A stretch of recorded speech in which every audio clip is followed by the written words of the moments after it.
समाधान दादा आणि त्यांचे सगळे सहकारी आणि काळे परिवाराच्या सहकाऱ्यांच्या प्रवेशाचा हा कार्यक्रम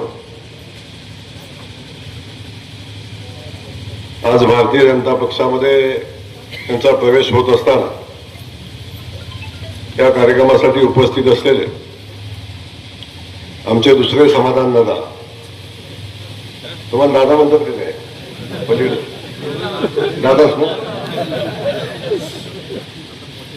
दोन समाधान दादा सोबत असल्यावर सगळं समाधानच आहे. दुसरे आमचे समाधान दादा अवताडे, आता ज्याने आपल्याला मार्गदर्शन केलं, गेल्या 3, 4, 5, 7, 8 दिवसापासून या भागातल्या जिल्हा परिषदेच्या निवडणुकीच्या अनुषंगाने सातत्याने आमची चर्चा झाली आणि ही चर्चा होत असताना या भागातल्या जिल्हा परिषदेच्या निवडणुकीच्या अनुषंगाने काय काय अपेक्षित आहे आपल्याला याचा विचार केल्यानंतर स्थानिक सह आघाडी व्हावी, एकमेकांनी सोबत येऊन लढावं किंवा आणखी काय वेगळा पर्याय आहे का याच्या संदर्भात आदरणीय मालक आणि समाधान दादा यांच्या सोबत माझी चर्चा चालू होती. त्याच वेळी या जिल्हा परिषद गटामध्ये निवडणुकीचं नियोजन करत असताना मालकांचा मला फोन आला आणि मालकांनी मला सांगितलं की भाऊ, परिस्थिती अशी तयार झालेली आहे की सगळ्या लोकांना भारतीय जनता पक्षामध्ये घेऊन आपण निवडणूक लढवायला लागेल, अशा परिस्थितीमध्ये आपण आहोत. नेमकं काय करावं या संदर्भात जेव्हा मालकांचा फोन आला तेव्हा मीही वरिष्ठांशी चर्चा केली आणि चर्चा करून मालकाला सांगितलं की मालक, आपण सोबत येऊन निवडणूक लढवायला कुठलीही अडचण नाही. अशा कार्यक्रमासाठी मालकांच्या सोबत उपस्थित असलेले रणजित भैया, बघा रणजित भैया भारतीय जनता पक्षाच्या संस्कृतीमध्ये आता आले का नाही? भारत माता की वंदे, पण एक विसरून गेले, भारतीय जनता पक्षाचा.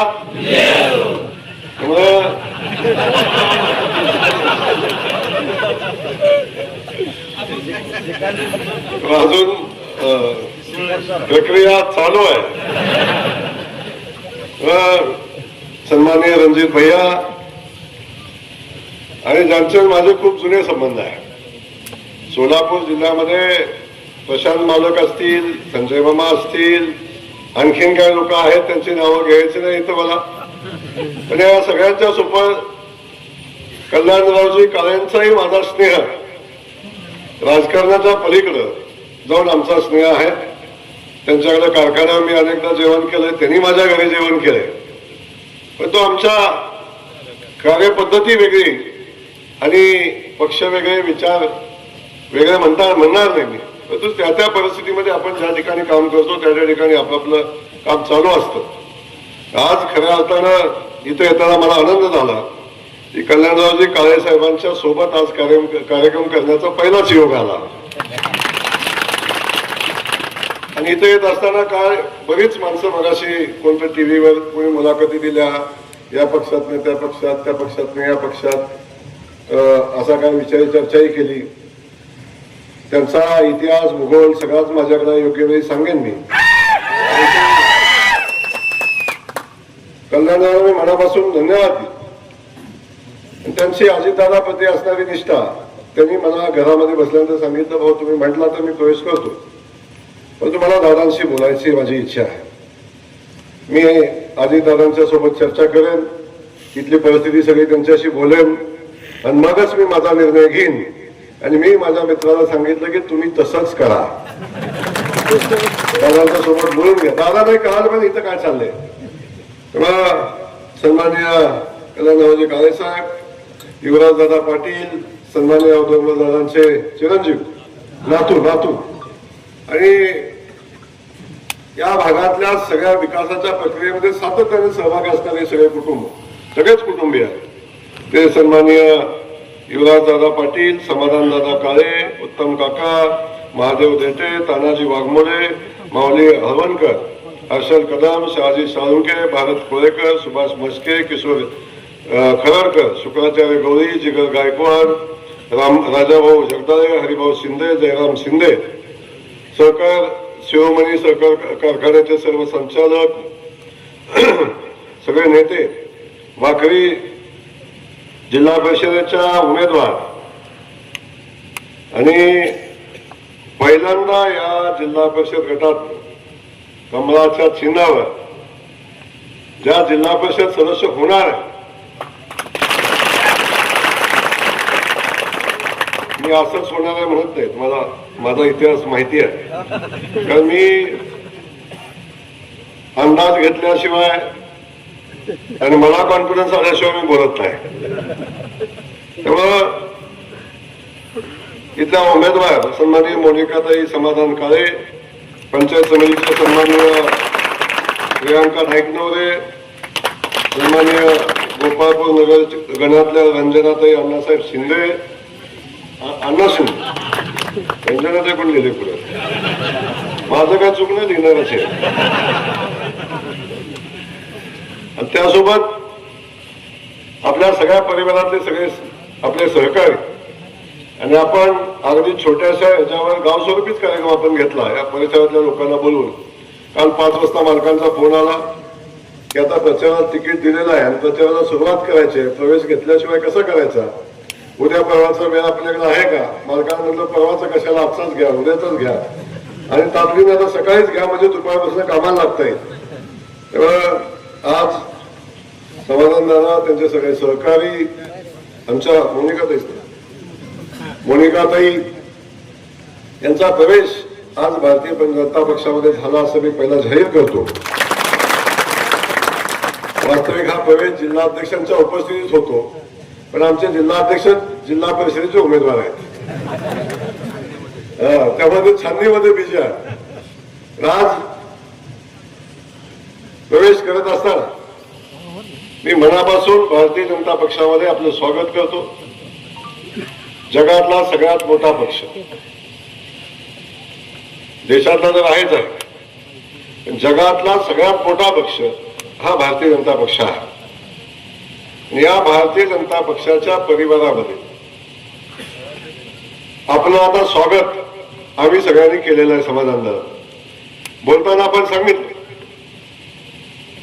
की अनेक प्रसंग आले, अनेकदा विचाराच्या म्हणजे पक्षामध्ये बदल करण्याचाही आम्हाला प्रसंग आला. तर याही परिस्थितीमध्ये सातत्यानं आपण आपल्या कुटुंबियाचं, आपल्या परिवारासोबत आपल्या विचाराच्या लोकांचं संघटन टिकवण्याचं काम सातत्यानं आपण केलं. आपल्या कुटुंबाला वारसा वसंतराव दादांच्या पासून प्रचंड मोठं काम आपल्या कुटुंबाने या भागात उभं केलं. आणि हे कुटुंब फक्त काळे कुटुंबापुरतं मर्यादित नाही आहे. एक मोठा परिवार या निमित्तानं आपण तयार केला आणि सातत्याने त्या लोकांच्या सुखदुःखामध्ये राहून आपण त्यांच्या पाठीशी राहण्याचं काम केलं. म्हणून आपण सातत्याने या ठिकाणी आपल्या परिवारामध्ये खूप मोठी वाढ करत गेला. अनेक विचारात काम केल्यानंतर मी पहिल्यांदा आपल्याला सांगतो की भारतीय जनता पक्ष, मगाशी बोलताना आपण सांगितलं की मालकानेही सांगितलं की भारतीय जनता पक्ष हा जसा मोठा पक्ष, अनेक लोक म्हणतात की भारतीय जनता पक्ष सगळ्यांनाच पक्षामध्ये घेतोय. शेवटी पक्ष वाढवत असताना, लोकांच्यासाठी काम करत असताना, लोकांच्या सेवेचं साधन हे सत्ता असतं, लक्षात ठेवा. सत्तेसाठी अनावश्यक तडजोडी केल्या नाहीच पाहिजे. तर हे करत असताना आपल्या सगळ्यांना सांगेन, मी सातत्यानं रामायण आणि महाभारताचा दाखला या निमित्तानं देत असतो. आपल्याला आठवत असेल, कौरवांचं आणि पांडवांचं युद्धाची तयारी चालू होती. आणि ती युद्धाची तयारी चालू असताना भगवान श्रीकृष्ण निवडायचं होतं का त्यांच्या सेनेला निवडायचं होतं, तेव्हा दुर्योधनानं त्यांच्या सेनेला निवडलं. एकटा माणूस घेऊन काय करो, एवढी प्रचंड मोठी सेना आहे, तो त्यावेळेचा विषय होता. पण त्यानंतर कौरवांच्या विरोधात युद्ध लढण्यासाठी प्रचंड मोठे सैनिक योद्धे त्यांच्याकडे होते. त्यांच्या विरोधात युद्ध लढण्यासाठी भगवान श्रीकृष्णानं कुठल्या योद्ध्याच्या विरोधात कुठला योद्धा युद्ध करू शकतो याचा अभ्यास केला. 6 महिन्याच्या तयारीमध्ये त्यातला एक योद्धा आपल्या सैन्यामध्ये सहभागी करून घेतला आणि सैन्य एवढं मजबूत झालं की आता आम्ही कौरवांचा पराभव करू शकतो. जेव्हा वाटलं तेव्हा युद्धाला सुरुवात झाली. हे तेव्हापासून चालू आहे, महाभारतापासून. ते भगवान श्रीकृष्णानेही त्यावेळी केलं. सगळेच योद्धे त्यांच्या विचाराच्या पडळीत बसत होते का? नव्हते. तरी सुद्धा त्यांनी ते योद्धे घेतले आणि त्यांच्याकडून बरोबर कुणाला संपवायचा याचा कार्यक्रम आखला. तसाच कार्यक्रम कधी कधी आपल्याला आखायला लागतो आणि आता तसा कार्यक्रम काळेसाहेब आखला नाही. कधी कधी अनेकांना यश पचवता आलं पाहिजे. हे सगळ्याकडे मी आता 4थ्या टर्मचा आमदार, 4थ्या टर्मचा आमदार, पण इथल्या नेतृत्वाला जेवढा मी बघितलं, आता मी अनुभव घेतोय, विश्वासाचा पत्ताच नाही. परंतु त्यांना असं वाटतं की जगातली सगळी माणसं आहेत ना ती पागल आहेत आणि मी कसा हे असं बनवतोय, मी कसा आहे गंडवतोय, आणि तरी पण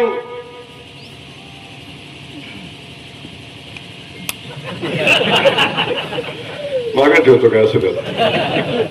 पण मी आपल्याला इथे एवढंच सांगतो, कोण काय म्हणतंय याचा विषय सोडा. अनेक लोक म्हणतात भाजप संपवायचं का, भारतीय जनता पक्ष संपू, भारतीय जनता पक्षाचे नेते संपू.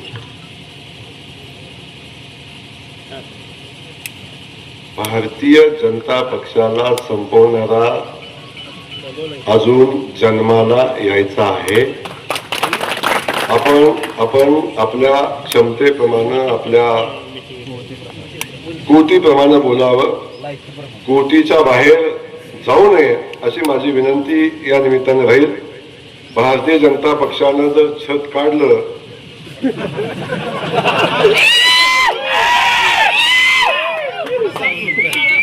भारतीय जनता पक्षानं जर छत काढलं तर काय होईल, बाकी कुणाच्याही नादी लागा, देवाभाऊच्या नादी लागू. त्यामुळं माझं म्हणणं एवढंच आहे, सुखाचा संसार चाललाय, विनाकारण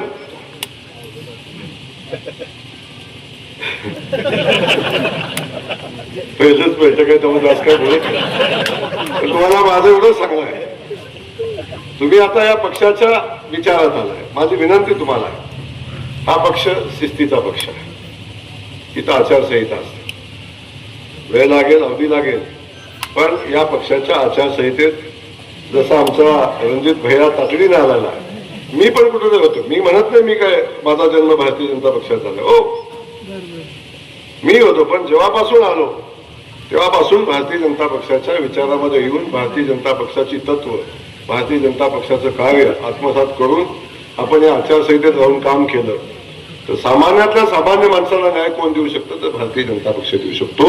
हे या निमित्ताने मी सांगेन. आज देशामध्ये आपण सगळीकडे बघताय. माझी विनंती या निमित्ताने आपल्याला आला, आपण शिस्तीनं आणि पक्षाच्या आचारसंहितेत राहून आपण काम करू. आणि एक सांगतो, भारतीय जनता पक्ष आपल्या पाठीशी उभा आहे. आणि जेव्हा भारतीय जनता पक्ष पाठीशी उभा राहतो तेव्हा समोरच्या अनेक लोकांच्या अडचणी होतात. कारण आम्ही फक्त राहतो म्हणायला पाठीशी राहत नाही.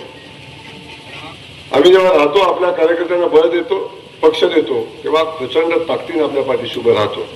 आणि हे या निमित्ताने मी आपल्याला सांगणार आहे. त्यामुळे तुम्ही बिलकुल चिंता करू नका. जी प्राप्त परिस्थिती निर्माण झालेली आहे असे अनेकांच्यावर होत असते. काही वेळा कोणी किती म्हणू दे की कुठं इकडून तिकडं तिकडून इकडं, पण काही वेळा परिस्थिती अनुरूप निर्णय घ्यायला लागतात. आणि परिस्थिती निर्माण अशी होत असते की त्यावेळी काही घडामोडी घडत असतात. तेव्हा कधी कधी असुरांचा नाश करण्यासाठी कूटनीतीचा वापर करायला लागतो. नाहीतर कर्णाला मारणं सोपं होतं का? कर्ण असुरी नव्हते, पण कर्णाला मारणं सोपं होतं का? तरी काही वेळा काही निर्णय घ्यायला लागले भगवान श्रीकृष्णाला. तेव्हा तसेच निर्णय आपल्याला कधीतरी घ्यायला लागतात. आपण काय भगवान श्रीकृष्ण नाही, आपण साधारण माणसं आहोत, पण कधीतरी आपण तसे निर्णय घ्यायला लागतात. म्हणून मी पुन्हा एकदा आपल्या सगळ्यांचं भारतीय जनता पक्षाच्या परिवारामध्ये मनापासून स्वागत करतो. या भागातल्या विकासाच्या संदर्भातली भूमिका घेत असताना समाधानजी आणि अगदी कल्याणरावजी गाळेसाहेब असतील, मी आपल्याला एवढंच सांगतो की या राज्यामध्ये देशामध्ये मोदीजींचं सरकार आहे, राज्यामध्ये देवेंद्रजींचं सरकार आहे आणि जिल्ह्यामध्ये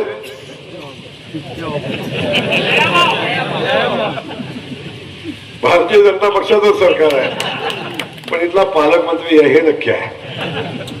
माझ्या पालकमंत्री होण्यानं अनेकांना दुःख वेदनाही होतात, परंतु माझं पालकमंत्रीपद हे भारतीय जनता पक्षाच्या महायुतीच्या कार्यकर्त्यासाठी समर्पित आहे. ज्या ज्या ठिकाणी भारतीय जनता पक्षाच्या कार्यकर्त्याला माझ्या कार्यकर्त्याला अडचण येते त्या त्या ठिकाणी पालकमंत्री पहाडासारखा उभा राहतो. मी आपल्याही पाठीशी सांगतो, आपल्याही पाठीशी एवढ्याच ताकदीने उभा राहील. या भागातल्या प्रत्येक समस्या अडचणी संदर्भात आपल्याला नक्की न्याय द्यायचा प्रयत्न करेन. त्याच्यात काही कमी पडणार नाही. आपण भारतीय जनता पक्षामध्ये आलात याचा तुम्हाला सातत्यानं अभिमान वाटेल. अशा पद्धतीचं काम आपण सगळे मिळून करूया एवढं या ठिकाणी सांगतो. जाताना एवढंच सांगतो की आता नगरपालिकेची निवडणूक झाली. अनेक लोकांनी समाधानदादा बातम्या छापून आणल्या. काय म्हटलंय? अरे नगरपालिकेमध्ये भारतीय जनता पक्षाचा सुगडा साफ झाला. ज्या भागामध्ये भारतीय जनता पक्षाचं अस्तित्व अगदी कमी होतं त्या भागामध्ये त्या गावामध्ये कल्पना कोणी केली नव्हती की इथं भारतीय जनता पक्षाचा पॅनल उभा राहू शकतो.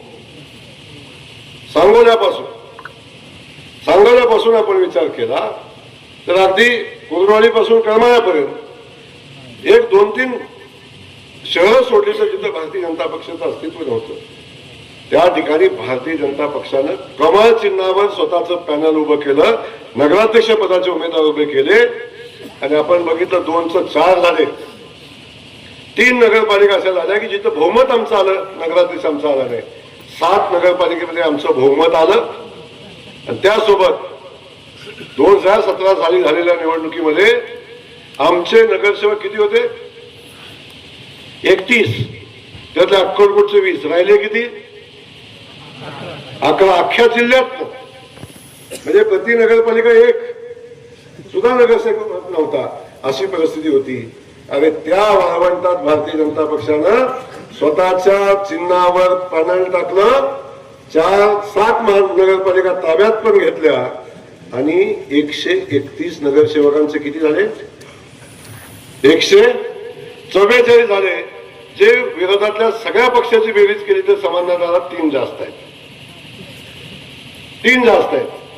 एवढी ताकद मिळवली. नंतरची निवडणूक झाली महापालिका, सोलापूरची महापालिका. सोलापूरच्या महानगरपालिकेमध्ये आपण बघितलं अनंत अडचणी, स्वकीयाच्या परकीयांच्या सगळ्या अडचणी होत्या. तरी सुद्धा त्या महापालिकेमध्ये निवडणूक आम्ही हातात घेतली. अनेक लोकांनी म्हटलं इथं काय शक्य आहे, आता अडचण आहे, एवढा प्रॉब्लेम आहे, पण आम्ही हातामध्ये निवडणूक घेतली आणि या महाराष्ट्रातली सगळ्यात जास्तीचा स्ट्राईक रेट असणारी 102 पैकी 87 जागा 87 जागा भारतीय जनता पक्षाच्या निवडून आल्या आणि पहिल्यांदा स्वतःच्या ताकदीवर, मागच्या वेळी सत्ता आमची होती, पहिल्यांदा स्वतःच्या ताकदीवर भारतीय जनता पक्षाचं कमळ सोलापूर जिल्ह्यामध्ये फुललं की आपण सगळ्यांनी बघितलं. तेव्हा आता महापालिका झाली, नगरपालिका झाल्या, आता जिल्हा परिषदेची निवडणूक आहे आणि आम्ही सगळ्यांनी ठरवलंय शेवटी एक आहे, केंद्रातनं राज्यातनं आणि जिल्हा परिषद पंचायत समितीच्या माध्यमातून खऱ्या अर्थाने हे सगळ्या संस्था एकत्र असल्या तर गावचा विकास होऊ शकतो. आणि म्हणून आपण या सगळ्या संस्था एका सुरानं आल्या तर आपला सगळ्यांचा विकास खूप वेगानं होईल आणि त्यासाठी आपण ही संस्था ताब्यात असली पाहिजे अशा पद्धतीची भावना आहे. मी एवढंच जाताना सांगतो, आकडा मी अजून 2-4 दिवसांनी सांगतो, पण जाताना एवढं सांगतो, भारतीय जनता पक्षाचा अध्यक्ष सोलापूर जिल्हा परिषदेचा असेल हा शब्द मी अनिमित्तानं आपल्याला देतो. हा शब्द देत असताना त्याच्यामध्ये आमच्या मोनिकाताई असल्या पाहिजेत हे मात्र मी आपल्याकडून आपण ताकदीनं त्यांच्या पाठीशी उभं राहावा. विक्रमी मतानं इथल्या जिल्हा परिषद सदस्य निवडून आल्या पाहिजेत. त्यासाठी आपण सगळे मिळून काम करू. अनेक लोकांच्या काही असल्या तर फार लक्ष देऊ नका. जे सांगतात ज्या गावच्या बोरी त्याच गावच्या बाबड्या, कोण म्हणतं कुटुंबातलं उभं केलं, कोण म्हणतं आणि कोणातलं ते कुठलं उभं करतात बघू 5 वर्षांना अजून. त्यामुळं या सगळ्या गोष्टी आपण बाजूला ठेवल्या तरी शेवटी कोण कुठल्या कुटुंबातला महत्वाचा नाही, तो लोकांचा सेवक आहे का हे महत्वाचं आहे. तो लोकांची सेवा करतो. जोपर्यंत लोक पाठीशी आहेत तोपर्यंत कुणाच्या म्हणण्याला अधिकचं महत्व देऊ नका एवढंच सांगतो. आपल्या सगळ्यांना धन्यवाद देऊन भारतीय जनता पक्ष